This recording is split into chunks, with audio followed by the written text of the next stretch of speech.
أعوذ بالله من الشيطان الرجيم بسم الله الرحمن الرحيم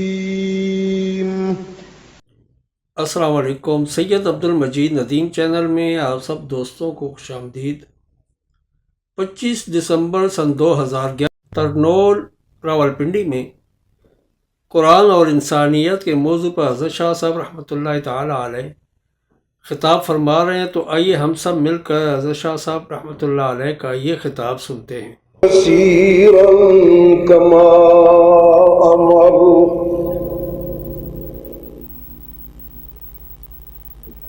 ونشهد أن لا إله إلا الله وحده لا شريك له في الخلق والأمر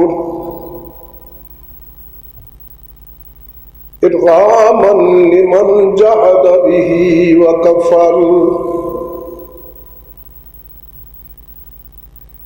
ونشهد أن سيدنا وسندنا محمدا عبده ورسوله المبعوث إلى الأسود والأحمر لتتميم مكارم الأخلاق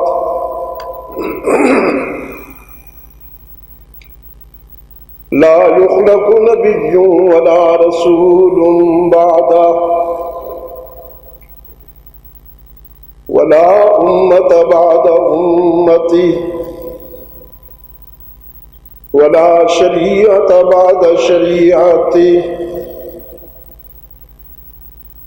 ولا كتاب بعد كتابه صلى الله تعالى عليه وعلى آله وأصحابه الذين هم خلاصة العرب الألواء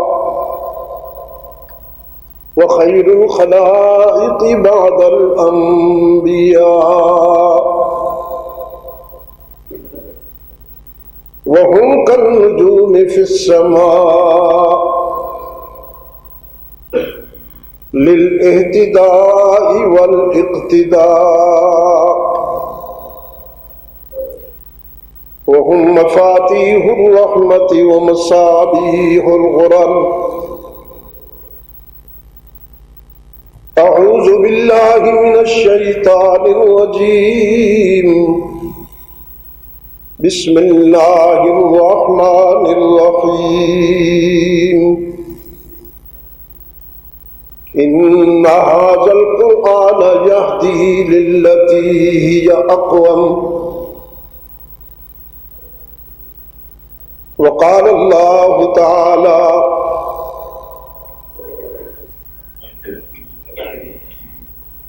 وَلَقَدْ نَعْلَمُ أَنَّهُ لَيَحْزُنُكَ الَّذِي يَقُولُونَ فَإِنَّهُمْ لَا يُكَذِّبُونَكَ وَلَكِنَّ الظَّالِمِينَ بِآيَاتِ اللَّهِ يَجْحَدُونَ صدقت یا رب العالمین۔ وقال صاحب القرآن صلی اللہ علیہ وسلم ان اللہ یرفع بهذا الكتاب اقواما ویضع به آخرین وصدق رسولك النبي الأمي الكريم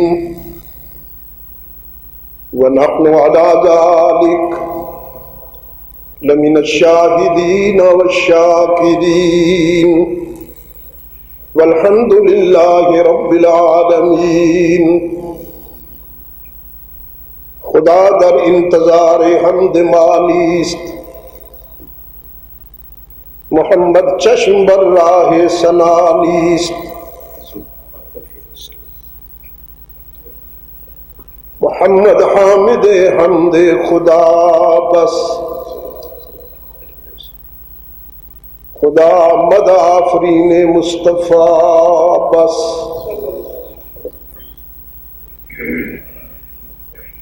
محمد استو می خواہم خدا را خدایا استو حب مصطفیٰ را اللہم صلی علی محمد وعلی آل محمد کما صلیت علی ابراہیم وعلی آل ابراہیم انکا حمید مجید اللہم بارک علی محمد وعلی آل محمد کما بارکت علی ابراہیم وعلی آل ابراہیم انکا حمید مجید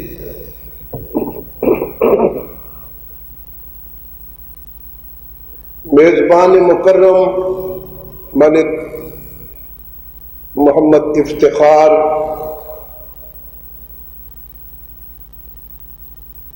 و اخوانہ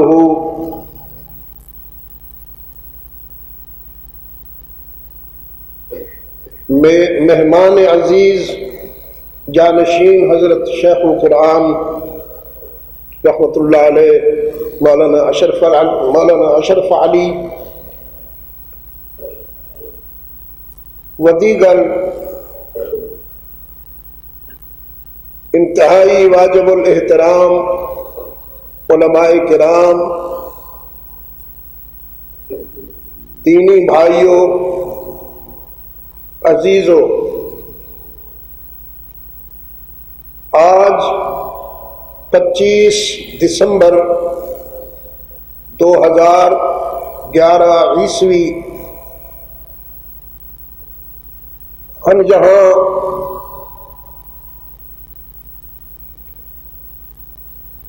جامعہ جواہر القرآن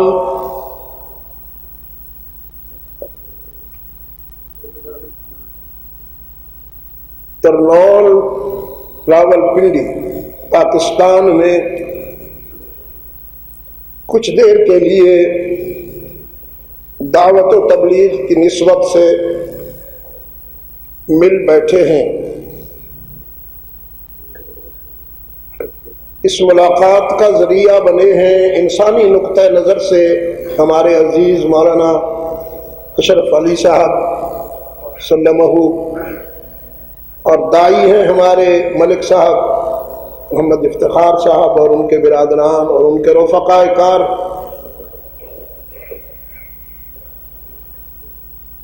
اور فضل فرمایا ہے میرے رب نے، میں اپنی زندگی کے اس عرصہ سے گزر رہا ہوں کہ اب سفر کرنا، گفتگو کرنا میرے لیے ایک آزمائش ہے۔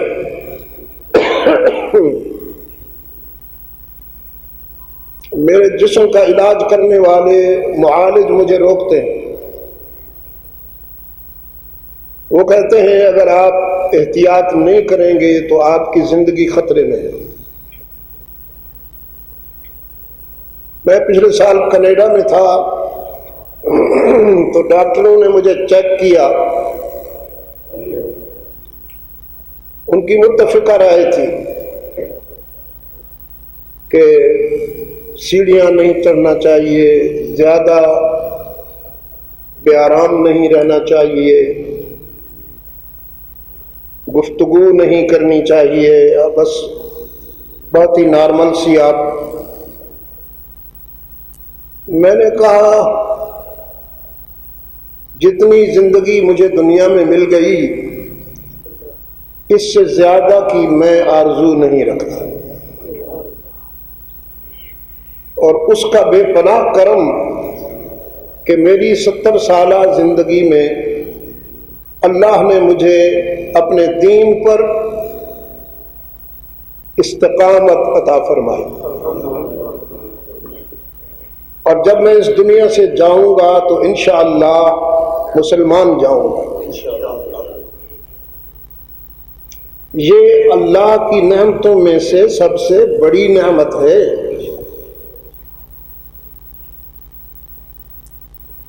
ایک حدیث ہے، رحمت للعالمین صلی اللہ علیہ وسلم نے فرمایا، اپنے اپنے بندوں میں سے اللہ جس پر بہت راضی ہوتا ہے اسے اپنے قریب کر لیتا ہے اور دین کی سمجھ دے دیتا ہے۔ اب یہ دین کی سمجھ کیا ہے؟ تفقہ جسے کہا گیا، یہ کیا ہے؟ دین کی سمجھ یہ ہے کہ اللہ سے تعلق اس کی مرضی کے مطابق ہو، اپنی مرضی کے مطابق نہ ہو۔ یہ دوستی بہت نازک ہے۔ مخلوق سے دوستی میں کچھ اپنی مرضی چل جاتی ہے، کچھ من مانی چل جاتی ہے، لیکن اللہ کی دوستی میں ذاتی خواہش کا کوئی تصور نہیں، صرف اسی کی مرضی چلے گی، سمجھ میں آئے یا نہ آئے۔ آپ یؤمنون بالغیب والوں میں سے ہیں۔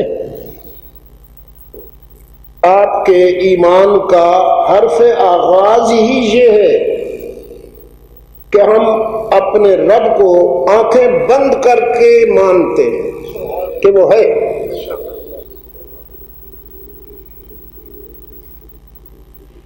جہلا کے سردار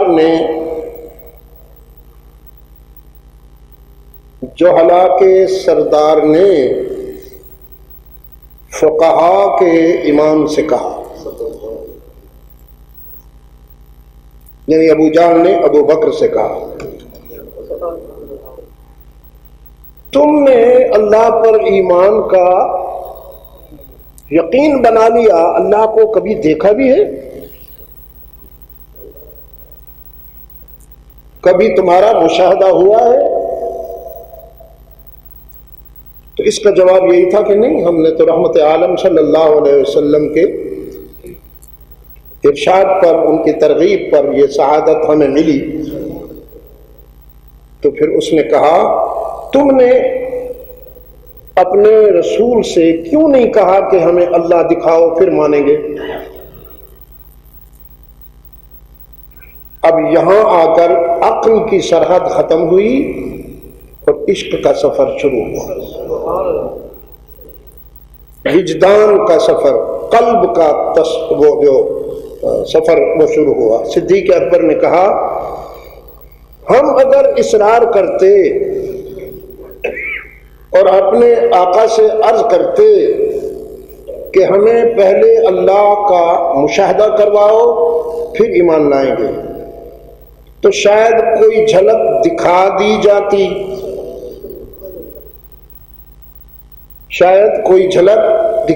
جاتی، لیکن ہم اگر اپنے رب کو دیکھ بھی لیتے تو ہمیں ایمان کا یہ مقام نصیب نہ ہوتا جو رسول اللہ کی زبان سے سن کر نصیب ہوتا صلی اللہ علیہ وسلم۔ اس لیے کہ ہمارے دیکھنے میں اتنا سچ نہیں ہے جتنا رسول اللہ کے نطق میں سچ ہے۔ ہماری آنکھیں دیکھنے میں ٹھوکر کھا سکتی ہیں، لیکن رسول اللہ صلی اللہ علیہ وسلم کے ارشاد میں اور اطلاع میں غلطی کی کوئی گنجائش نہیں۔ آپ بحمد اللہ تعالی اس امت کا ایک حصہ ہیں جس کی تعریف ہی یہی ہے کہ یؤمنون بالغیب۔ یہ آپ کے ایمان و یقین کی جو بلڈنگ ہے اس کی خشت اول ہے کہ ہم نے اللہ کو دیکھے بغیر مانا ہے الحمدللہ تعالی۔ تو اس کا کرم ہے، اس نے اپنے دین پر مجھے ساری زندگی گزارنے کی توفیق عطا فرما دی۔ انسانی غلطیوں اور کوتاہیوں میں میرا مقابلہ شاید کوئی نہیں کر سکے گا، انسانی غلطیوں کوتاہیوں میں میرا مقابلہ شاید کوئی نہ کر سکے، لیکن میں اپنی خطاؤں کی طرف کم اور اس کی عطاؤں کی طرف زیادہ دیکھتا ہوں. وہ میں اپنے عزیزوں کو سنا رہا تھا، ایک مستانی کا شعر ہے، آپ کو بھی سنا دیتا ہوں. اصرار نہیں ہے کہ آپ اس کو مان لیں، بس ایک کچھ لوگ دیوانگی میں بھی کچھ کہتے رہتے ہیں نا، یہ کوئی معیار نہیں ہے جو میں آپ کو عرض کر رہا ہوں. تو اس نے کہا کہ جب میں اس کی رحمت کو دیکھتا ہوں، اس کے کرم کو دیکھتا ہوں، اور وہ کہتا ہے لا تقنطوا من رحمت اللہ ادعونی استجب لکم ان ربکم لرؤوف الرحیم غفور الرحیم. پھر میں نے کچھ باتوں سے توبہ کی ہوئی تھی کہ یہ نہیں کروں گا، یہ نہیں کروں گا، بری بات ہے. پھر ایک مرحلہ آیا کہ تڑپ کر میں نے توبہ توڑ ڈالی. تڑپ کر یعنی بس جلدی سے میں نے توبہ توڑ ڈالی. تیری رحمت پہ الزام آ رہا تھا کہ اگر میں متقی بن کر آؤں تیرے پاس اور تو مجھ پہ کرم فرما دے تو پھر تو یہ ایک ڈسپلن والی بات ہوئی نا جی کہ میں میرٹ پہ آ گیا. تو عابدین، سالکین، ذاکرین، ساجدین کو بخشنے والا تو نہیں ہے، ان کو بھی بے شک تیری رحمت نصیب ہوگی، لیکن تیرا وعدہ تو یہ ہے کہ میں اپنے گناہ گار بندوں پہ بھی کرم کرتا ہوں. اب میں یہ اس نقطے پہ آ گیا ہوں جس نقطے کو آج کی گفتگو یا آج کی ملاقات کا عنوان بنایا گیا ہے، قرآن اور انسانیت. اللہ نے مجھے اس پوائنٹ پر، اس نقطے پر پہنچا دیا.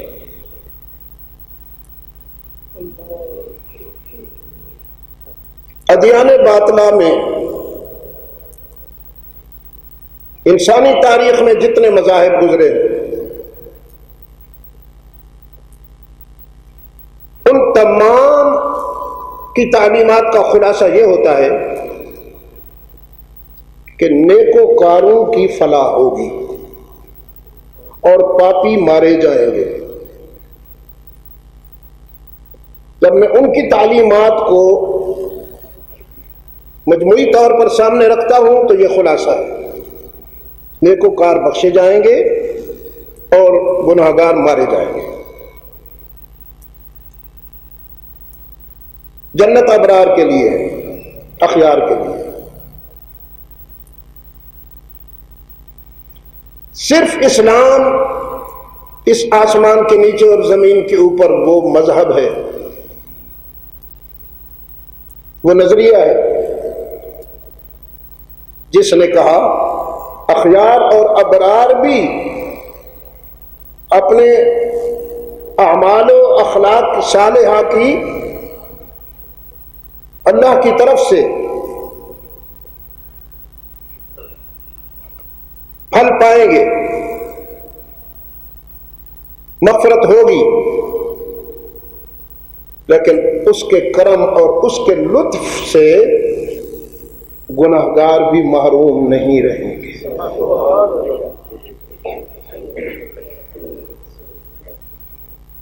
ایک حدیث میں آپ صلی اللہ علیہ وسلم نے فرمایا کہ میرا رب ایک ایسے شخص کو جنت میں بھیجنے کا حکم فرمائیں گے جو اس حکم کو سن کر خود حیران ہو جائے گا، سرپرائز ہوگا اس کے لیے، اور چونکہ اس کی زندگی تو اس کے سامنے ہے، وہ عرض کرے گا یا اللہ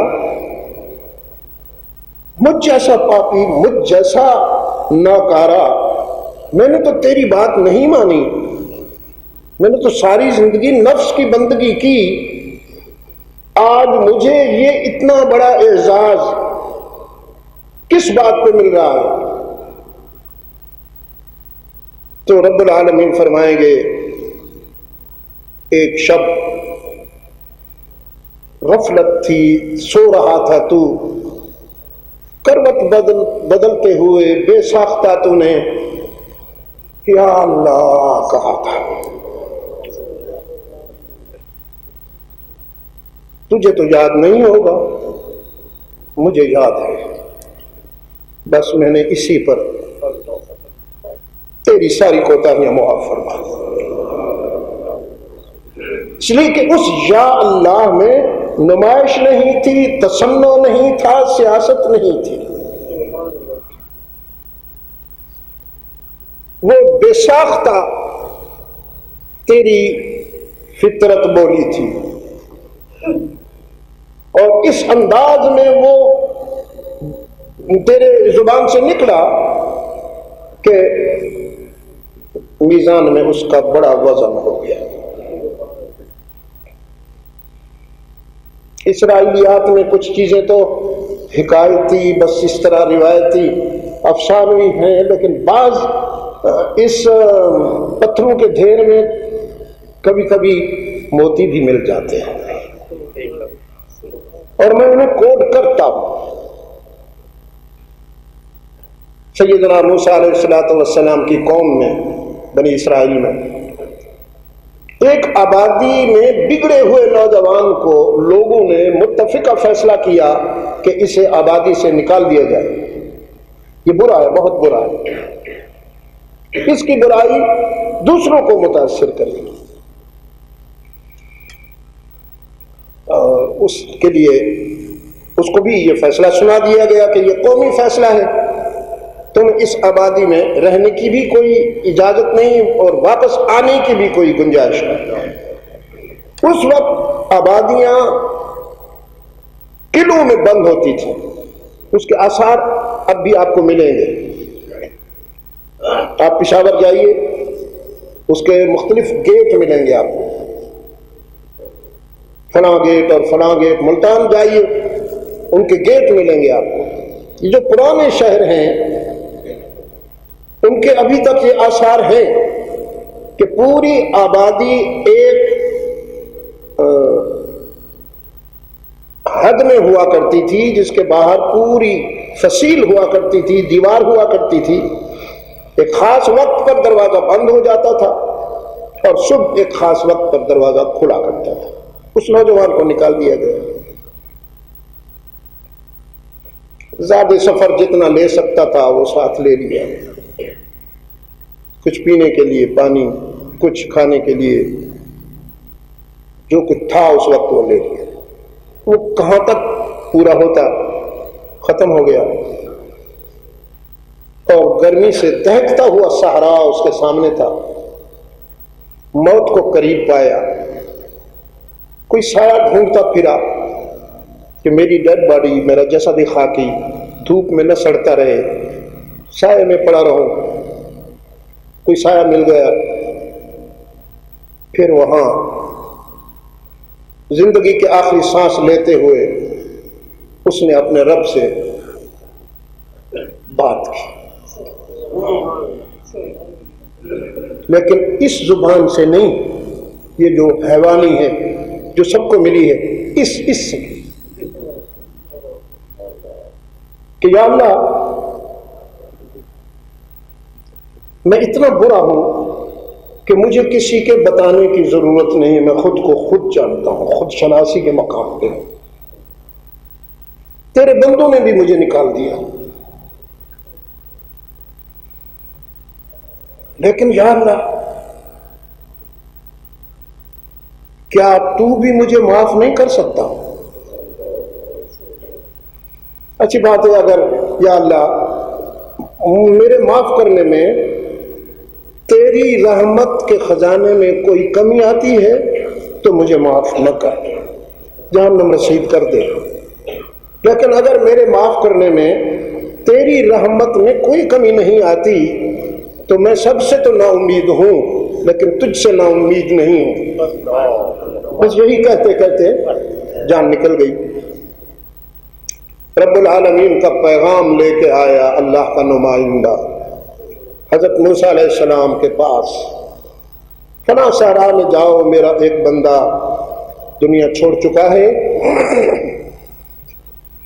اس کی تجہیز تکفین کا اہتمام کرو اور اس کو نہلاؤ، اس کو کفن پہناؤ، قبر کھودو، اور جہاں سے آپ گزریں کہتے چلے جاؤ کہ میں ایک ایسے شخص کی تجہیز، تکفین اور نماز جنازہ کے لیے جا رہا ہوں کہ اس کی نماز جنازہ میں شرکت کرنے والے پر جہنم حرام کر رکھی ہے میرے اللہ نے۔ تو اب عبد المجید جیسے جتنے نکمے تھے وہ تو سارے جمع ہو گئے، اتنی آسانی سے جنت ملتی ہے؟ لا تعداد لوگوں کا ہجوم ہو گیا، لیکن جب لوگوں نے اس کو دیکھا تو تڑپ گئے، کہنے لگے یا رب، یہ تو اس کے نماز جنازہ میں شرکت کرنے سے جنت ملتی ہے، یہ تو ایسا تھا ویسا تھا، ہم اس کے گواہ ہیں، ہمارے سامنے تھا۔ حضرت موسیٰ علیہ السلام کو پھر اللہ کی طرف سے پیغام آیا، میرے بندے جو کچھ کہہ رہے ہیں وہ بھی سچ ہے، اور جو کچھ میں کہہ رہا ہوں وہ بھی سچ ہے۔ تھا تو وہ ایسا ہی، لیکن اس نے جس عاجزی کے ساتھ، جس بے نفسی کے ساتھ، جس تواضع اور انکسار کے ساتھ مجھ سے معافی مانگی ہے اور توبہ کی ہے، یہ تو اپنی ذات کے لیے کہا اس نے، اگر اس ساری آبادی کے لیے کہتا تو میں صاحب کو معاف کر دیتا۔ اس کی زبان سے تو یہ الفاظ نہیں نکلے، میری رحمت نے چاہا کہ میں یہ فیصلہ کروں، اس کو بھی معاف کرتا ہوں اور اس کی نماز جنازہ پڑھنے والوں کو بھی معاف کرتا ہوں۔ وما ذلک علی اللہ بعزیز، میرے لیے کون سی بات مشکل ہے بھائی؟ میں تو میں ہوں، اذا اراد شیئا ان یقول له کن فیکون۔ میرے ارادوں کے سامنے، میرے فیصلوں کے سامنے کسی کو چون چنانچہ کی گنجائش نہیں ہے۔ یہ میرے کرم کے وہ فیصلے ہیں جن کا احاطہ عقل و دانش نہیں کر سکتے۔ عزیزان گرامی، اسلام انسانیت کا آخری سہارا ہے، انسانیت کا آخری سہارا ہے۔ یہ جو والدین کی آپ کو اطاعت کا حکم ہوا ہے، اور اطاعت کو بھی اللہ نے احسان سے معنون کیا ہے، کیوں؟ کبھی غور کیا؟ والدین ناراضگی کے ہوتے ہوئے بھی شفیق رہتے ہیں۔ اولاد اگر غلطی کر دے، غلطیاں کر ڈالے، تب بھی والدین کے دل سے ایک فطری شفقت اور رحم کا جذبہ نہیں مٹتا۔ تو اللہ نے فرمایا والدین کے ساتھ احسان کرو۔ احسان کا کیا مطلب؟ یک طرفہ نیکی، یعنی کہ اگر آپ کے ساتھ کسی نے اچھی طرح پیش آیا ہے اور اچھا برتاؤ کیا ہے تو جواب میں آپ نے بھی اچھا کیا۔ احسان کا مفہوم یہ ہے کہ اگر کسی نے آپ کے ساتھ اچھائی نہیں کی تو تو اچھائی کر، اگر والدین نے تیرے ساتھ زیادتی بھی کی ہے تو بھی تو نے احسان کرنا ہے۔ اب وہ اس کی رحمت، اس کا کرم، والدین کی شفقت کہاں اس کے سامنے آ سکتی ہے؟ اس کے رحم و کرم کا مقابلہ کون کرے گا؟ وہ الفاظ میں کہاں سے لاؤں کہ احاطہ کر سکوں اس کے کرم کا، اس کے رحمت کا؟ تو اللہ نے اپنا باب کرم اپنے خطا کار بندوں کے لیے بھی کھول رکھا ہے۔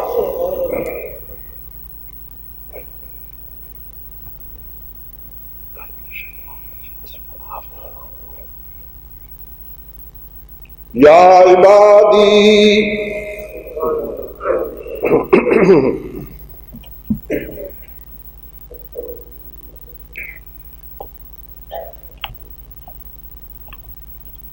قل، میرے محبوب سنا دو، میرے بندوں سے کہہ دو، یا عبادی الذین اسرفوا علی انفسہم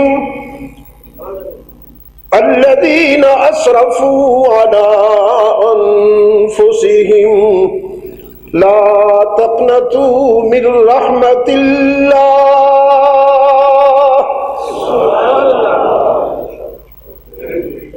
میرے وہ بندے جنہوں نے اپنے نفس سے بھی انصاف نہیں کیا اور غلطیوں پہ غلطیاں کرتے چلے گئے، ان سے کہہ دو اپنے گناہوں کے ہجوم کو دیکھ کر مایوس نہیں ہونا، تمہارے گناہ جتنے بھی بڑھ جائیں میری رحمت کا مقابلہ تو نہیں کر سکتے۔ تم انسان ہو، خاک سے تمہاری تخلیق ہوئی، یہ تو میں نے کرم کیا، تمہیں شرف کی چادر اڑا دی، ورنہ حال کیا ہے تمہارا؟ تمہارے وجود میں گند بھرا ہوا ہے، ہیرے اور موتی کھاتے ہو، غلاظت بنا کر نکالتے ہو، ایسی غلاظت کہ جس سے تمہیں بھی نفرت ہے، اس سے سمجھوتا نہیں کر پاتے ہو، اس کے باوجود میں نے تم پر شرف اور سعادت کی چادر اوڑھ دی، تکریم کا تصور عطا کر دیا ہے، تم مکرم ہو، تو پھر اس آزمائش میں بھی ڈالے گئے ہو، ایک طرف خیر ہے ایک طرف شر ہے، تمہیں شر میں لذت محسوس ہوتی ہے، خیر کی لذتیں تو نیکسٹ ٹارگٹ پہ، وہ تو جنت میں ہوں گی، تو خیر کو پانے کے لیے تمہیں شر سے بچنا ہے، جبکہ تمہارا نفس شر کی طرف زیادہ راغب ہوتا ہے، نیکی تمہیں اتنی لذیذ نہیں محسوس ہوتی جتنا گناہ لذیذ محسوس ہوتا ہے، حلال اتنا لذیذ نہیں محسوس ہوتا جتنا حرام تمہیں لذیذ محسوس ہوتا ہے۔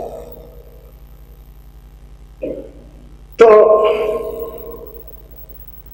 تم اس امتحان میں بھی ڈالے گئے ہو، میں نے خود ڈالا ہے،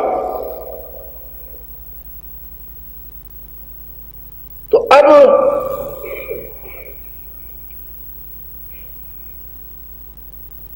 چاہو تم اختیار کرو شر کو، چاہو تم خیر کو،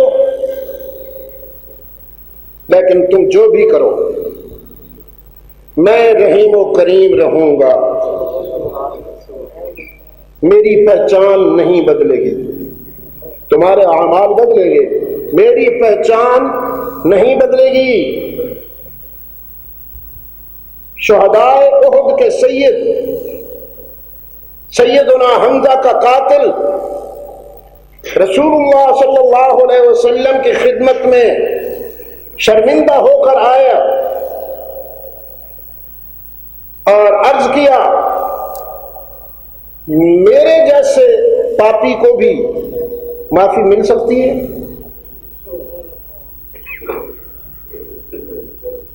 آپ صلی اللہ علیہ وسلم نے فرمایا ہاں، بس ہاں یہ زمین و آسمان تک کی اللہ کی مخلوق کو حیران کر دے گی، کہ یہ تو وہ شخص ہے کہ جس کی شقاوت نے رسالت کو اشکبار کر دیا۔ رسول اللہ صلی اللہ علیہ وسلم اپنے چچا کی کٹی پھٹی لاش پر جب آئے احد میں تو آپ کے آنسو نہ رکے اور بے ساختہ کہا، میرے اللہ اب تو راضی ہو جا، تیرے دین کی سربلندی کی جد و جہد میں میرے چچا کا یہ حال ہو گیا۔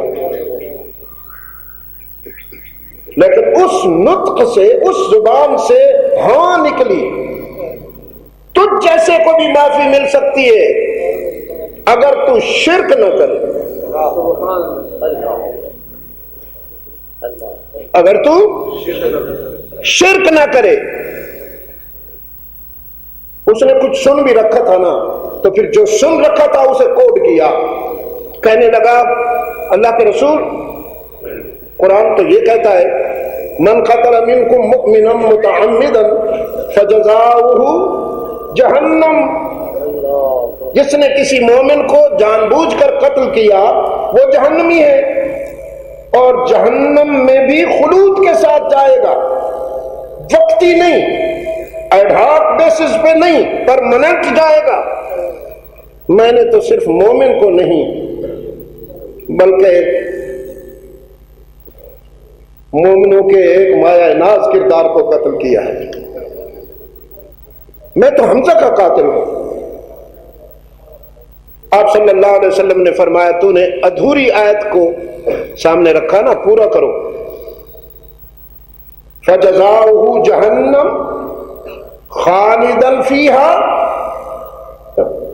إِلَّا مَنْ آمَنَ وَعَمِلَ صَالِحًا،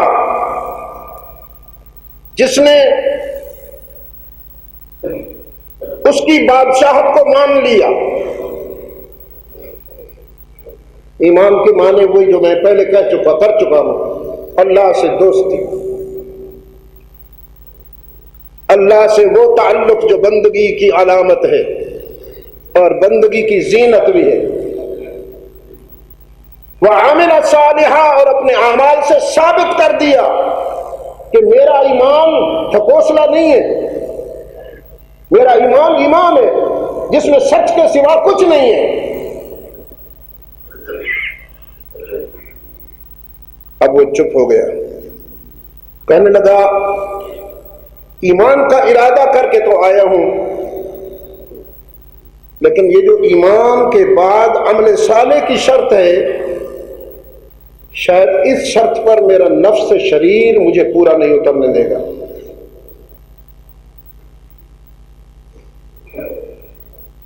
مجھ سے اتنی نیکیاں نہیں ہو سکیں گی، مجھ سے بعض قباحتوں سے بچنا مشکل ہوگا،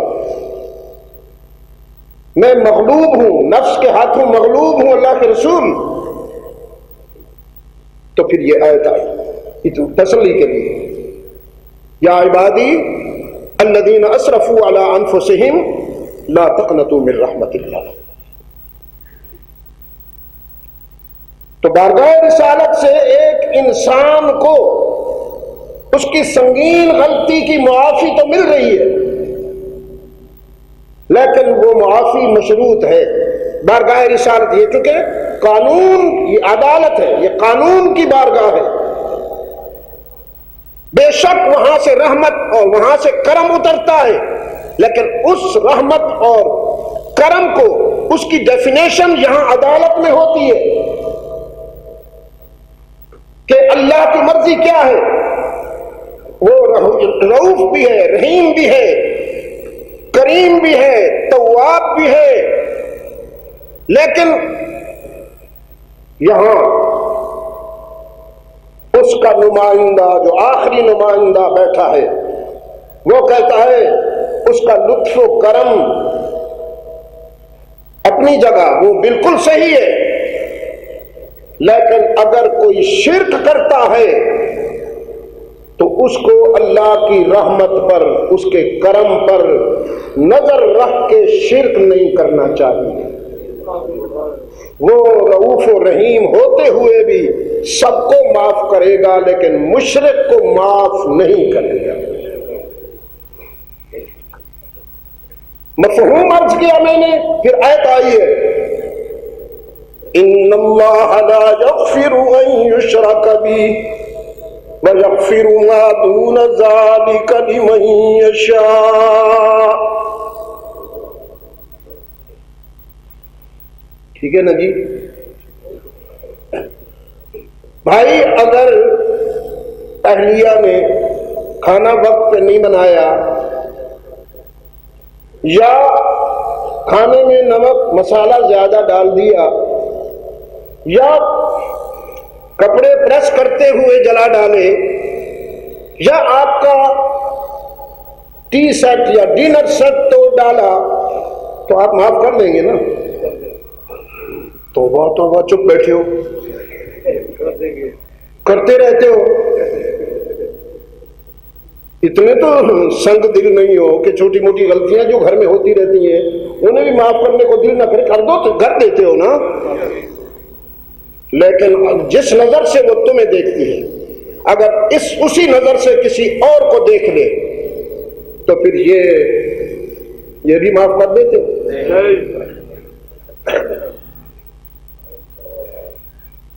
مغرب یہی چاہتا ہے، امت مسلمہ سے اس وقت تہذیبی تصادم میں، اور یہ بات میں ان کے گھر میں بھی جا کے کہتا ہوں، پورے یورپ میں، مغرب میں، امریکہ کی اکثر ریاستوں میں، کہ تم اگر مسلمانوں جیسے نہیں ہو سکتے تو پھر مسلمانوں کو اپنے جیسا بنانے کی تمہاری تمنا غیر فطری، غیر منصفانہ نہیں ہے؟ ہم نے کوئی ایسا پلان نہیں بنایا کہ تمہیں اپنے جیسا بنا ڈالیں، دعا کرتے ہیں اللہ تمہیں ہدایت دے دے، لیکن یہ کوئی ہمارا پروگرام نہیں کہ اگر تم ہدایت پہ نہیں آؤ گے، مسلمان نہیں بنو گے، تو ہم تمہیں ڈرون سے اڑا دیں گے، تو ہم تمہیں میزائلوں کے دہانے پہ رکھ دیں گے۔ اس کی کوئی مثال نہیں ہے۔ تو تم انسانی حقوق کے علمبردار بنے پھرتے ہو، تم نے کیوں یہ منصوبہ بنا رکھا ہے پوری امت مسلمہ کے لیے، جس کا اظہار مختلف مقامات پر ہو چکا ہے، بوسنیا میں ہو چکا ہے، ادھر آپ کے افغانستان میں ہو چکا ہے، عراق میں ہو چکا ہے، اور بہت سارے مقامات۔ یہ تکلیف وہی پرانی ہے ان کی، جس کے علاج کے لیے آپ کا صلاح الدین ایوبی محنت کرتا رہا۔ بیماری وہی ہے، عنوان نئے بنا لیے گئے، اصل بیماری وہی ہے۔ تو عزیزان گرامی، اللہ کے رسول صلی اللہ علیہ وسلم نے فرمایا، مشرک اللہ کو رؤوف و رحیم سمجھ کر شرک نہ کرے کہ معاف نہیں ہو، شرک معاف نہیں ہو، چاہے پیغمبر کا بیٹا ہی کیوں نہ ہو، چاہے پیغمبر کا باپ ہی کیوں نہ ہو، شرک کیا تو جہنم میں جائے گا۔ کیوں تعبیریں کرتے ہو کہ نہیں الفاظ تو یہی ہیں لیکن مفہوم اور ہے؟ کراچی میں ایک مولوی صاحب نے مغرب کی نماز میں تبت یدا ابی لہب جو پڑھ لی تو کمیٹی کے صدر نے اس کو نماز کے بعد فارغ کر دیا۔ تم نے وہ صورت پڑھی جس میں نبی کے چچا کی توہین ہوتی ہے؟ اس مظلوم نے کہا میں نے تو نہیں گھڑ لی، یہ تو قرآن ہے۔ اس نے کہا قرآن کہہ سکتا ہے لیکن تم کیوں پڑھتے ہو؟ اس کا کیا حال ہے؟ نعت کا سر بغریباں ہے، اسے کیا کہیں؟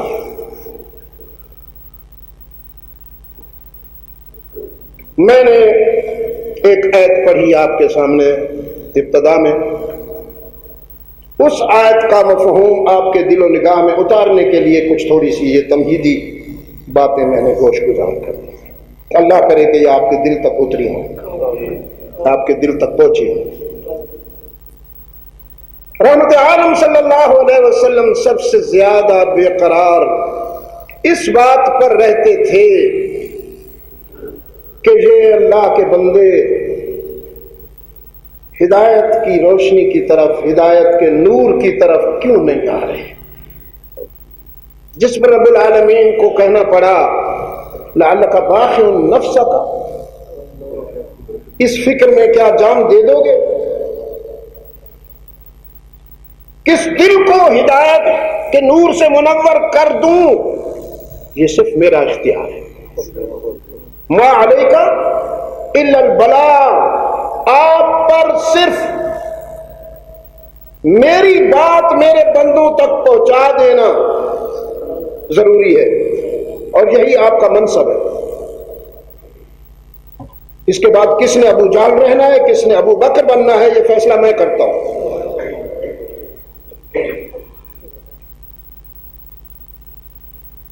تو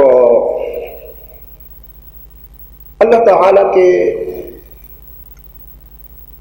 علم کا بھی کوئی شریک نہیں. اللہ ہے. یہاں انا کا کہہ اللہ جس کو خطاب کر رہا ہے براہ راست مخاطب ہے، وہ اس کا دوست ہے، اس کا آخری نمائندہ ہے، اس کا محبوب ہے، اس کا وفادار بندہ ہے، وفاداروں کا امام ہے، سید المرسلین صلی اللہ علیہ وسلم. الف الف مرۃ بعدد کل ذرۃ. اس سے کہہ رہے ہیں کہ ہمیں معلوم ہے کہ کچھ لوگوں کی باتیں تیرا دل دکھاتی ہیں، تیری دل آزاری ہوتی ہے. ایک اور جگہ بھی یہ بات کہی، وَلَقَدْ نَعْلَمُ أَنَّكَ يَضِيقُ صَدْرُكَ بِمَا يَقُولُونَ. ہم جانتے ہیں کہ یہ کچھ مادہ پرستوں کی، کچھ مخلوق پرستوں کی باتیں تیرا دل دکھاتی ہیں. تو پھر اپنی دل آزاری کے ازالہ کے لیے ہم ایک وظیفہ دیتے ہیں، وہ وظیفہ پڑھا کرو. وَلَقَدْ نَعْلَمُ أَنَّكَ يَضِيقُ صَدْرُكَ بِمَا يَقُولُونَ. یہ تو ہمیں معلوم ہے کہ آپ کی کبیدگی اور آپ کی گرانی کی وجہ کیا ہے. تو پھر اس گرانی اور اس دکھ کے ازالہ کے لیے ہم آپ کو وظیفہ دیتے ہیں، فَسَبِّحْ بِحَمْدِ رَبِّكَ. ہماری تسبیح میں لگ جایا کرو. جب تیرا دل دکھے تو ہماری تسبیح کیا کرو.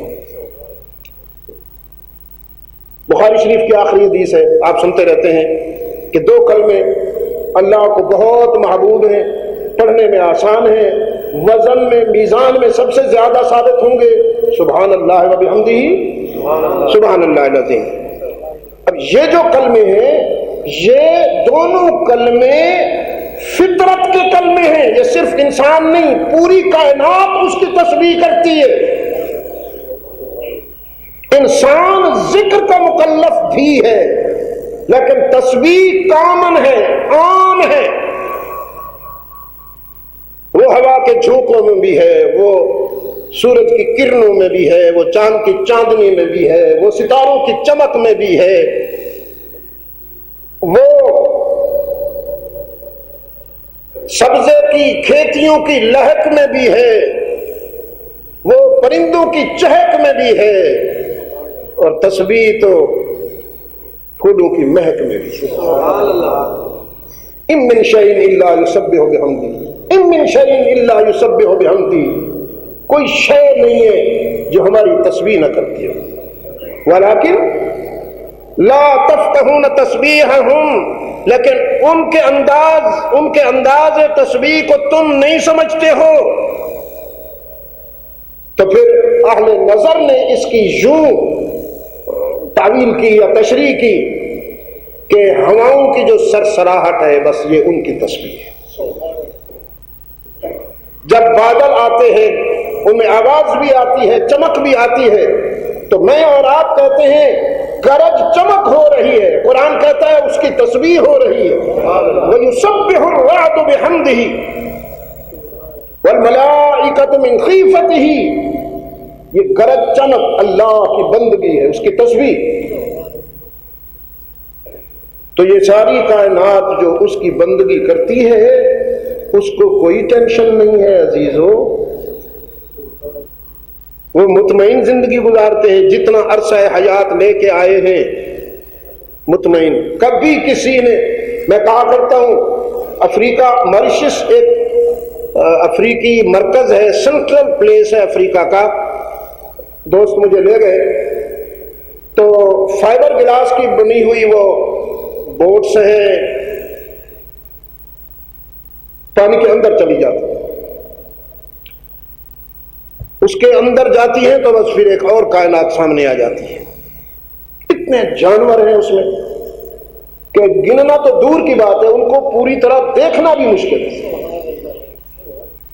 مچھلیاں ہیں، ان کے اقسام ہیں، ان کے مختلف رنگ ہیں.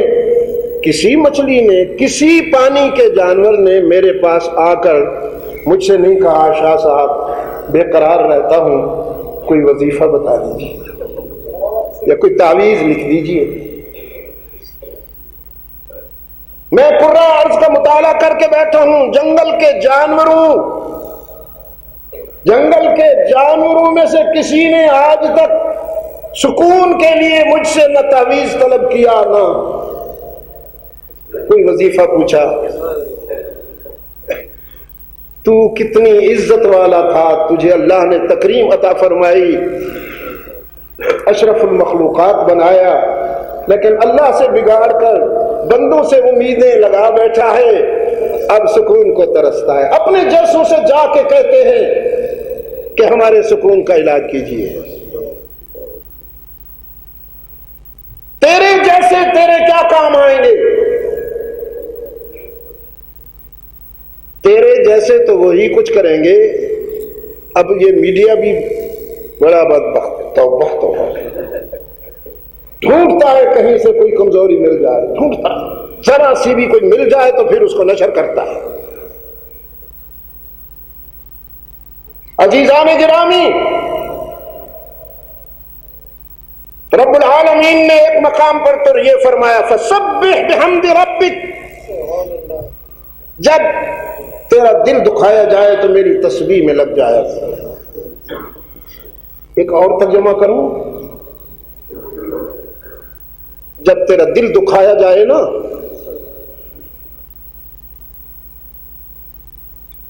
تو مجھ سے رابطہ کر لیا کرو. جب دوست سے رابطہ کیا جائے تو گرانی دور ہوتی ہے کہ نہیں ہوتی؟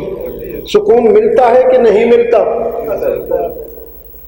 تو رب العالمین فرماتے ہیں جب تیرا دل دکھے تو مجھ سے رابطہ کیا کرو. سبح بحمد ربک.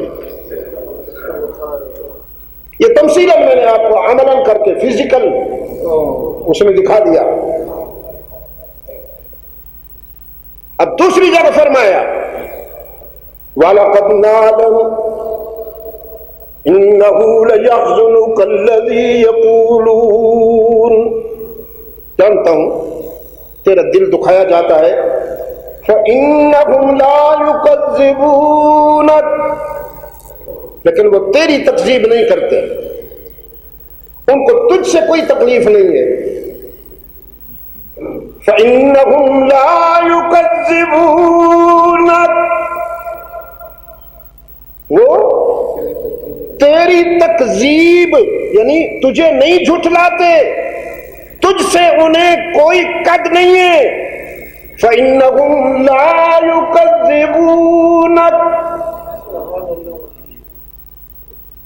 تیری تو امانت و دیانت کی قسمیں کھاتے ہیں، تجھے تو صادق اور امین مانتے ہیں. وَلَٰكِنَّ الظَّالِمِينَ بِآيَاتِ اللَّهِ يَجْحَدُونَ۔ انہیں اس وقت تکلیف ہوتی ہے جب تو میری توحید بیان کرتا ہے۔ تیرا تو نام چنتے ہیں، تیری راہوں میں تو پھول بچھاتے ہیں، تیری نسبت سے تو دیگیں تنگ ہو جاتی ہیں ان کی شیرینیوں سے، تیرے نام پر تو ان کے دسترخوان سجتے ہیں، تیری نام کی نسبت سے ان کی پلیٹیں آباد ہوتی ہیں۔ فَإِنَّهُمْ لَا يُكَذِّبُونَكَ وَلَٰكِنَّ الظَّالِمِينَ بِآيَاتِ اللَّهِ يَجْحَدُونَ۔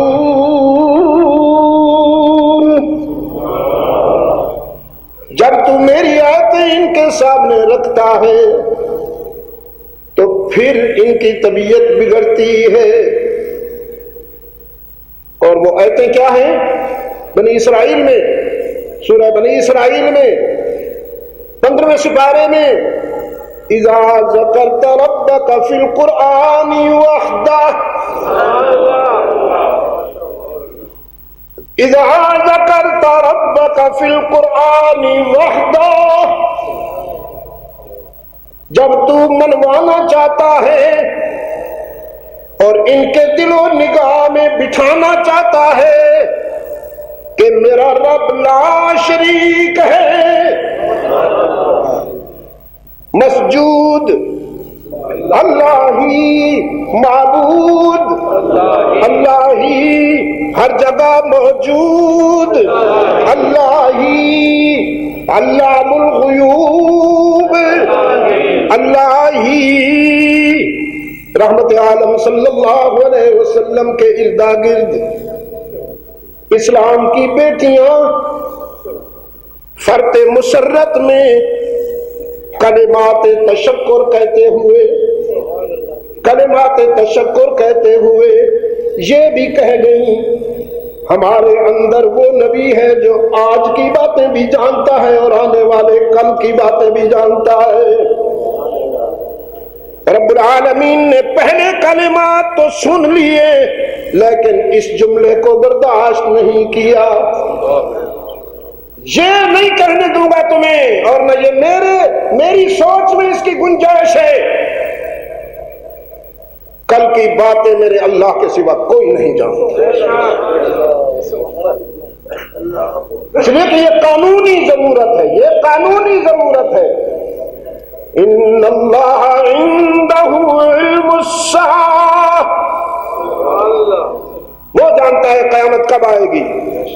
وَيَعْلَمُ مَا فِي الْأَرْحَامِ، شکم مادر میں کیا ہے وہ جانتا ہے، ما فی الارحام۔ وَيُنَزِّلُ الْغَيْثَ، بارش کب کہاں اور کتنی ہوگی۔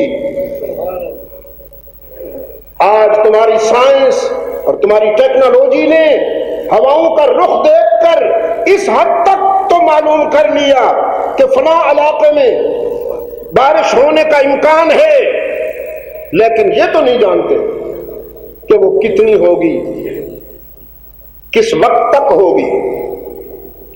یہ سب ان کے رجمم بالغیب ہوتے ہیں، کبھی تکا لگ جاتا ہے کبھی نہیں لگتا۔ میں نے تو آپ کے ہاں یہ باتیں بعد میں آئیں، جہاں سے شروع ہوئی وہاں یہ تماشا دیکھا۔ یوکے میں، انگلینڈ میں میڈیا پر کہا جاتا تھا کہ کل لنکاشائر میں بارش ہوگی اور مڈ لینڈ میں سن لائٹس ہوں گی، سورج چمکے گا۔ یہ تماشا دیکھا، مڈ لینڈ میں بارش ہوتی تھی، لنکاشائر میں سورج چمکتا تھا۔ رحمت للعالمین صلی اللہ علیہ وسلم نے فرط عقیدت و محبت میں کلمات تشکر کہنے والی بچیوں کو بھی وہ لفظ نہیں کہنے دیا جس سے شرک میں عقیدہ توحید میں شرک کے جراثیم پیدا ہو سکیں، فوراً روک دیا کہ مت کہو، کل کی باتیں وہ جانتا ہے۔ ان اللہ عنده علم الساعة وينزل الغيث ويعلم ما في الأرحام وما تدري نفس ماذا تكسب غدا۔ کوئی نہیں جانتا کہ کل کیا ہو جائے گا، کل کیا ہونے والا ہے، کوئی نہیں جانتا۔ ساری مشینیں، سارے مشیر جو اس حوالے سے لوگوں نے پال رکھے ہوتے ہیں وہ سب کے سب بے خبر، اور جو ہونا ہوتا ہے وہ ہو جاتا ہے۔ وما تدری نفس ماذا تکسب غدا وما تدری نفس بأي أرض تموت۔ موت کہاں آئے گی، کس وقت آئے گی، کس عنوان سے آئے گی۔ عزیزان گرامی، بیماری نہیں مارتی، موت لے جاتی ہے انسان کو۔ بہت سارے بیمار چنگے بھلے ہو جاتے ہیں اور ان کی دوائی کے لیے جانے والے نوجوان ایکسیڈنٹ میں چل دیتے ہیں دنیا سے۔ بیمار کو نہیں بتایا جاتا کہ یہ برداشت نہیں کر سکے گا کہ اس کا بھائی، اس کا بیٹا جو اس کی دوائی لینے جا رہا تھا اسے کسی گاڑی نے ٹکر ماری اور وہ چل دیا۔ بیماری موت نہیں ہے، موت موت ہے بس۔ سیدنا علی رضی اللہ عنہ کا ارشاد ہے، مجھے ان لوگوں پر حیرت ہوتی ہے جو موت سے ڈرتے رہتے ہیں حالانکہ خود موت وقت سے پہلے نہیں مرنے دیتی، خود موت وقت سے پہلے نہیں مرنے دیتی، چوکیدار بنی رہتی ہے، اور جب آ جائے چلو۔ اگر آپ کو سمجھ میں میری بات آ رہی ہے اور آپ گرانی بھی محسوس نہ کریں تو ان لوگوں تک میری یہ بات پہنچائیے جو میری بات سن نہیں رہے کہ یہ تو کسی بھی وقت ہو جائے گا، کسی بھی وقت یہ ہو جائے گا۔ مرنے کے لیے نہ بوڑھا ہونا ضروری ہے، نہ بیمار ہونا ضروری ہے، اور نہ کچھ اور ہونا ضروری ہے۔ موت تو ٹھیک وقت پہ آئے گی۔ سیدنا سلیمان علیہ السلام کے پاس حضرت اسرائیل علیہ السلام آئے، ان کی محفل میں بیٹھے ہوئے ایک شخص کو اتنے غور سے دیکھا کہ وہ تو کانپنے لگا۔ خیر وہ تو چلے گئے، وہ آدمی کہنے لگا حضرت یہ کون تھے؟ انہوں نے فرمایا کیوں؟ مجھے تو اس نظر سے دیکھا کہ میری جان نکل رہی تھی، مشکل سے بچا ہوں۔ تو سیدنا سلیمان علیہ السلام نے فرمایا اسرائیل تھے، تم ٹھیک کہتے ہو، ان کا سامنا کرنا اتنا آسان نہیں ہے، ٹھیک کہتے ہو۔ تو وہ کہنے لگا حضور مجھے تو کہیں دور پھینک دیجئے، میں ڈر رہا ہوں پھر نہ آ جائے کہیں سے ادھر ادھر گھوم کے۔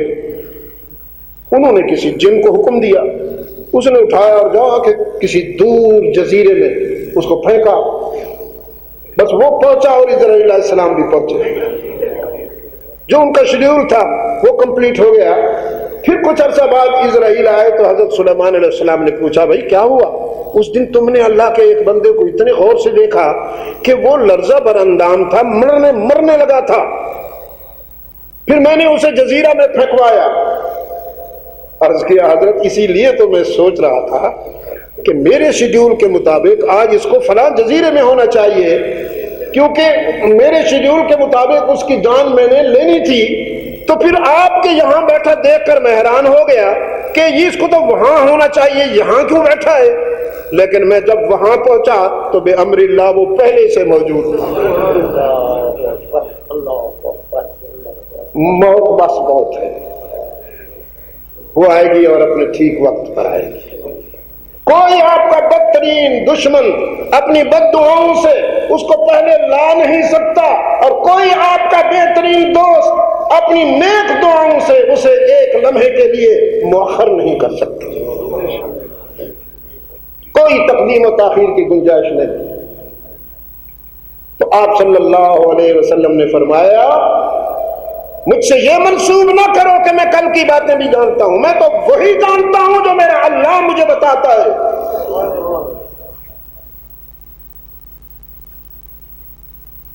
وہ کیا کہتا ہے جی قرآن کریم؟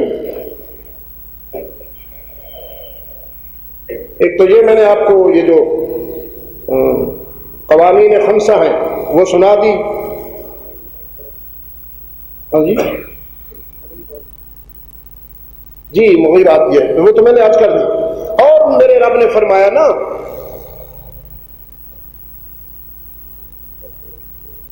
وہ آیات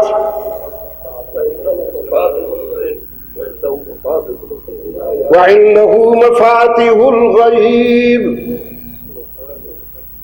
اس کے وجدان میں بچپن سے یہ اتری ہوئی ہیں میری امانتیں۔ وَعِنْدَهُ آپ نے بھی ٹھیک کہا، وہ بھی ٹھیک ہے۔ وَعِنْدَهُ مَفَاتِحُ الْغَيْبِ، اس میں اختصار ہو جاتا ہے، اسی کے پاس ہے غیب کی چابیاں۔ غیب کی ایک ہے مفتاح اور ایک ہے مفاتح۔ مفتاح چابی، مفاتح چابیاں۔ تو قرآن نے مفتاح نہیں کہا کہ اسی کے پاس ہے علم غیب کی چابی۔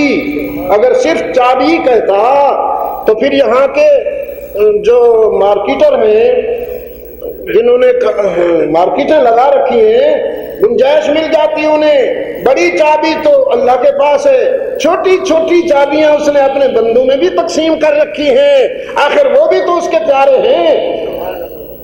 پیارے تو ہیں، امانتاً کہہ رہا ہوں یہ جملہ، شاید میری زندگی کی آخری گفتگو ہو، اللہ کے سامنے یہی لے کے جاؤں گا کہ میں نے شرک و بدعت کے اندھیرے میں تیری بات سویرا بنا کر پیش کی تھی کہ پیارے تو ہیں اللہ کے، ان کے مقام اور پیار میں مجھے بھی کوئی شک نہیں ہے، لیکن سٹیٹس چینج نہیں ہوتا، یہ اللہ کے پیارے ہو کر بھی بندے رہتے ہیں، اور وہ رحیم و کریم ہو کر بھی معبود رہتا ہے، الہ رہتا ہے۔ اللہ کے بندوں میں سے کوئی نہیں ہے جو الوہیت کے مقام پر چلا جائے۔ کوئی مقام رسالت پہ ہے، کوئی مقام نبوت پہ ہے، مقام نبوت پہ ہے، مقام رسالت پہ ہے، مقام صداقت پہ ہے، مقام شہادت پہ ہے، مقام ولایت پہ ہے، یہ مقامات سب کے سب سچ ہیں، لیکن اللہ کی مخلوق میں سے کوئی مقام الوہیت پر نہیں جا سکتا،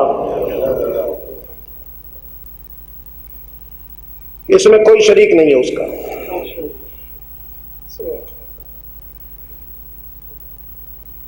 وہ ایک ہے، اللہ شریک ہے، سمد ہے۔ تو وہ اپنی تقریب منا رہے ہیں، ان میں اور ہم میں کیا فرق ہے؟ انہوں نے کہا کہ المسیح ابن اللہ، قالت اليهود عزير ابن الله وقالت النصارى المسيح ابن الله، یہودیوں نے عزیر کو اور نصارہ نے عیسیٰ کو اللہ کا بیٹا کہہ دیا۔ سچ بتاؤ اگر سمجھ رہے ہو، محبت میں کہا یا نفرت میں کہا؟ محبت میں کہا۔ تو شرک کا طریقہ واردات یہی ہے کہ وہ محبت کے لبادہ میں وار کرتا ہے، محبت کے لبادوں میں وار کرتا ہے۔ ان میں اور ہم میں فرق یہ ہے کہ وہ کہتے ہیں ابن اللہ اور ہم کہتے ہیں، ہم اپنی طرف سے تھوڑی کہتے ہیں، خود حضرت عیسیٰ علیہ السلام نے بچپن میں اپنی والدہ کی گود میں یہ نعرہ لگایا انی عبد اللہ. اس پر میری ایک تفصیلی گفتگو ہوئی تھی امریکہ کی ایک ریاست میں، جس پر مجھے اللہ نے درجنوں اپنے بندوں میں سے دے دیے تھے جنہوں نے وہی اسلام قبول کیا کہ ابن اللہ نہیں عبد اللہ ہے، اور عبد اللہ اپنی زبان سے ہے، ان کی کہانی انہی کی زبان کہ انی عبد اللہ آتانی الکتاب وجعلنی نبیا وجعلنی مبارکا اینما کنت وأوصاني بالصلاة والزكاة ما دمت حيا وبرا بوالدتي ولم يجعلني جبارا شقيا والسلام علي يوم ولدت ويوم أموت وَيَوْمَ أُبْعَثُ حَيًّا. یہ سب کچھ بیان کر کے خود رب العالمین فرماتے ہیں ذَلِكَ عِيسَى ابْنُ مَرْيَمَ ذَلِكَ this is the Jesus. یہ ہے حضرت عیسیٰ جس کو تم ابن اللہ بنایا، پھر تو وہ خود کہتا ہے انی عبد اللہ. ذَلِكَ عِيسَى ابْنُ مَرْيَمَ ذلك عيسى ابن مريم قول الحق الذي فيه يمترون ما كان لله أن يتخذ من ولد سبحانه ما كان لله أن يتخذ من ولد سبحانه. اللہ کے لیے یہ بات کہنا ہرگز نہیں، ہرگز مناسب نہیں کہ کوئی اس کا بھی بیٹا ہے، وہ باپ بھی کسی کا نہیں، کوئی بیٹا بھی اس کا نہیں. پاک ہے وہ ان نسبتوں سے، ان نسبتوں سے وہ پاک ہے. سب اس کے بندے ہیں، وہ معبود ہے. یہ احسان فرمایا قرآن کریم نے انسانیت پر کہ معرفت حق میں جو پھول پھلیاں اور جو ٹھوکریں کھا رہا تھا انسان، قرآن کے نور نے ان ٹھوکروں سے بچایا اور انسان کو اس مقام پر پہنچایا کہ طرز فغفوری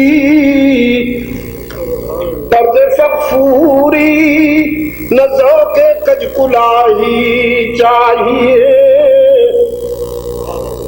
جو پرانے بادشاہ ہوا کرتے تھے نا چھوٹے چھوٹے خطوں کے لیے، تو پھر وہ کبھی کبھی اپنی کلاہ کو یوں رکھتے تھے، یوں ایک تو نہیں سیدھی سی یوں رکھ لینا، لیکن وہ غرور اور عجب کے اظہار کے لیے، تکبر کے اظہار کے لیے ٹوپی کو یوں ذرا ٹیڑھا کر کے، تاکہ پتہ چلے بھی کوئی سیدھا بندہ نہیں آ رہا، ٹیڑھا آ رہے ہیں. طرز فغفوری نہ دو کے کج کلاہی چاہیے. طرز فغفوری نہ دو کے کج کلاہی چاہیے. جس کے بندے ہیں اسی کی بادشاہی چاہیے. بس اب وقت بہت ہو گیا، بات ادھوری رہ گئی. زندہ رہے تو اسے انشاءاللہ پھر اگلے جمعہ میں راجہ بازار میں پورا کریں گے. تعلیم القرآن راجہ بازار سے مراد یہی تو نہیں ہے میں اتنے جا کے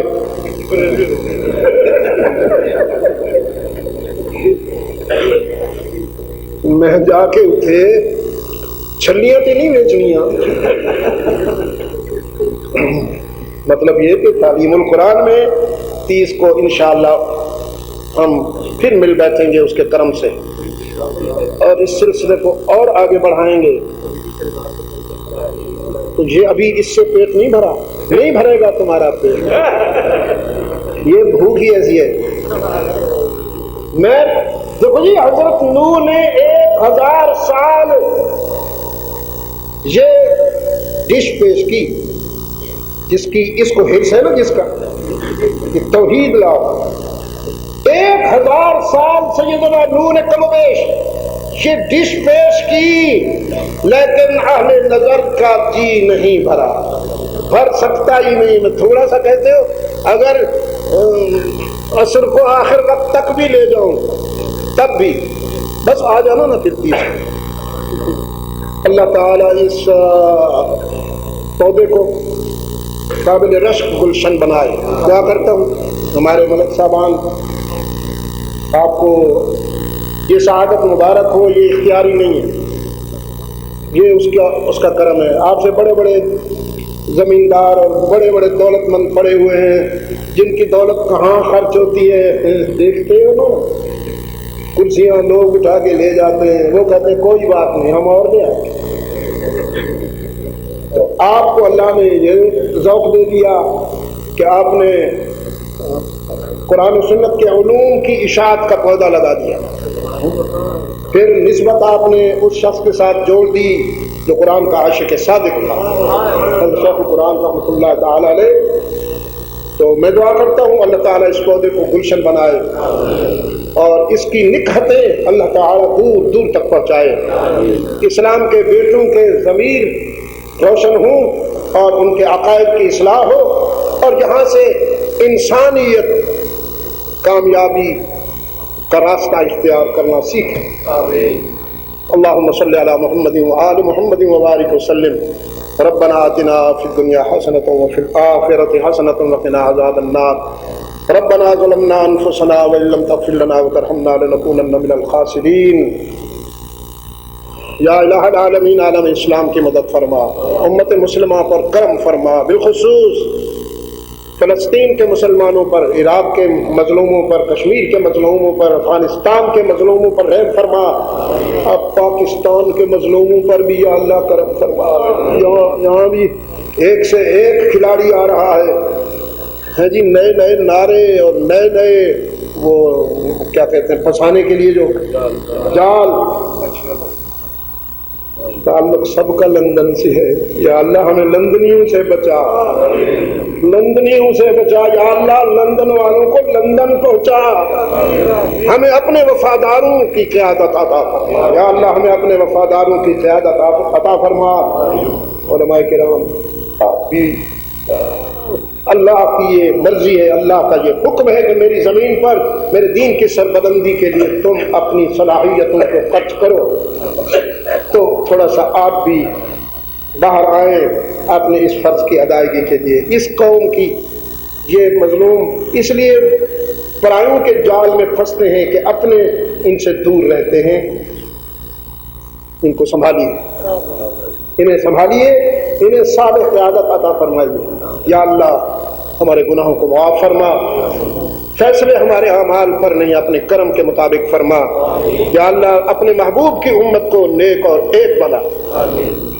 بیماروں کو شفا کاملہ عطا فرما. جن تیرے بندوں نے دعا کے لیے کہا ہے ان سب کو اپنے کرم سے شفا کاملہ عطا فرما. ہمارے والدین کی مغفرت فرما، ہمارے اساتذہ کی مغفرت فرما، ہمارے محسنین کی مغفرت فرما، ان کے درجات بلند فرما. تیرے بندے کہتے ہیں دھرتی پیاسی ہے، باران رحمت عطا فرما. یا اللہ اس دھرتی کی پیاس کے لیے، خاک کی پیاس کے لیے بھی باران رحمت عطا فرما، اور ہمارے دل کی دنیا کی ویرانی دور کرنے کے لیے بھی باران کرم عطا فرما. وصلی اللہ تعالی علی خیر خلقہ محمد مبارک وسلم. ابھی آپ حضرت علامہ سید عبد المجید ندیم رحمۃ اللہ تعالیٰ علیہ کو سماعت فرما رہے تھے. آپ سب دوستوں سے گزارش ہے کہ ہمارے اس چینل کے ساتھ جڑے رہیں اور حضرت شاہ صاحب کی ویڈیو اور بیانات اپنے گروپوں میں اور دوستوں میں بھی شیئر کرتے رہیں. آپ سب دوستوں کا بہت شکریہ. ملتے ہیں ایک نئی ویڈیو کے ساتھ. تب تک کے لیے اللہ حافظ. پاکستان پائندہ باد.